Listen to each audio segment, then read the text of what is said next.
Bihar election 2025 का result का सबसे शॉकिंग पार्ट यही था कि पीके प्रशांत किशोर की पार्टी जन स्वराज को 0 सीट मिली। आज के नतीजों से प्रशांत किशोर के लिए भी एक बड़ा संदेश है। प्रशांत किशोर को आज एक भी सीट नहीं मिली और ज्यादातर सीटों पर उनकी पार्टी की जमानत जब्त हो गई। उनके लोग बोल रहे हैं कि ये फेलियर है। इन्होंने 3 साल तक पद यात्रा किया, लोगों से जाकर मिले, गांव गांव गए, अपनी सोच बताई, बट स्टिल इनको 0 सीट मिली।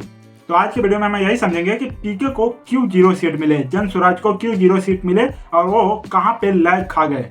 अब आपको पीके मीन्स प्रशांत किशोर की हिस्ट्री की बात करूं तो 2014 में पीएम मोदी को पीएम मोदी बनाने वाले प्रशांत किशोर ही थे। 2015 में नीतीश कुमार को जिताने वाले पीके ही थे।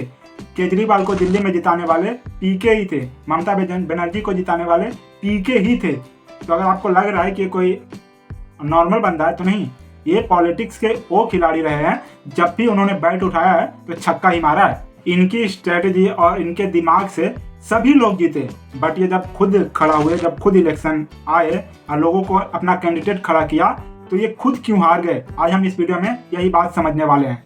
तो इसका सबसे बड़ा रीजन है जाति, हाँ, कास्ट। बिहार में सिर्फ इलेक्शन डेवलपमेंट के नाम पे नहीं होता, इलेक्शन जाति के नाम पे भी होता है। अगर समझो तो जेडीयू के पास था यादव प्लस मुस्लिम वोटर, नीतीश कुमार के पास था महादलित प्लस एबीसी, और बीजेपी की बात करें तो इनके पास था अपर कास्ट प्लस हिंदूज का सपोर्ट। पीके ने अपना मुद्दा रखा कि no caste no religion only development, means हम सिर्फ डेवलपमेंट पे बात करेंगे।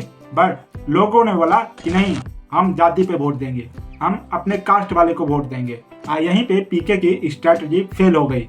बिहार में इस बार सबको डेवलपमेंट चाहिए था, बट उनको वोट अपने कास्ट के ऊपर ही देना था।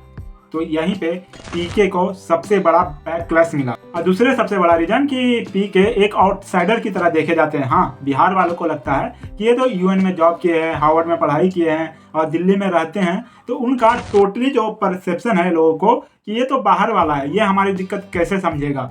तो यही इमेज को और अपोजिशन ने और अच्छे से यूज किया कि ये बाहर से आके तुम्हारे लिए क्या करेगा, ये तो खुद जिंदगी भर बाहर रहा है, तो ये तुम्हारे लिए क्या किया। मीन्स इस इमेज को अपोजिशन ने बहुत अच्छे तरीके से इनके खिलाफ यूज किया था। और लोगों को चाहिए कि लालू यादव जी का जस्टिस का स्टाइल या फिर नीतीश जी का जो सिंप्लिसिटी है वो लोगों को पसंद आता है बिहार में। और इनका ये जब रैली करते हैं या फिर जब भी किसी उसमें जाते हैं तो लोगों को लगता है ये तो एक्टिंग कर रहे हैं, ये रियल नेता है ही नहीं।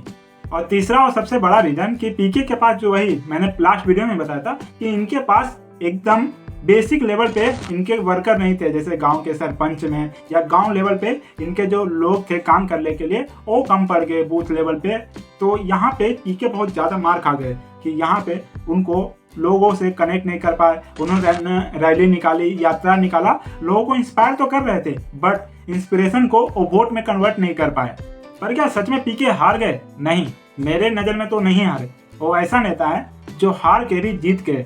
इस बार बिहार की पॉलिटिक्स में बहुत सालों के बाद ऐसी बात हुआ कि डेवलपमेंट का, माइग्रेशन का, हेल्थ का, एजुकेशन का, ये सारे मुद्दे पहली बार अपोजिशन भी बात करने पे मजबूर हो गए कि हाँ, हम इस बार डेवलप देंगे। इस बार में आपने सबके मैनिफेस्टो में सुना होगा कि 10 लाख जॉब देंगे, हम माइग्रेशन को रोकेंगे, स्टूडेंट के लिए ये करेंगे, हॉस्पिटल खोलेंगे, स्कूल खोलेंगे। ये क्यों हुआ? क्योंकि इन्होंने इस बार पॉलिटिक्स में एक नई सोच दी, एक नया होप दिया बिहार को कि हाँ, बिहार में भी कुछ हो सकता है। तो मैं तो यही बोलूँगा कि प्रशांत किशोर जी हार के भी जीत गए। अब प्रशांत किशोर क्या करेंगे? उनके पास 2 रास्ते हैं। या फिर पहला कि वो जो काम करते थे, पार्टीज को जिताते थे, जो उनका कंफर्ट जोन था, और दूसरा कि इस बार जो उन्होंने गलती किया या जिस वजह से उनको वोट नहीं मिले, उन इसी को एनालाइज करके नेक्स्ट जब इलेक्शन होगा उस पर अप्लाई करें।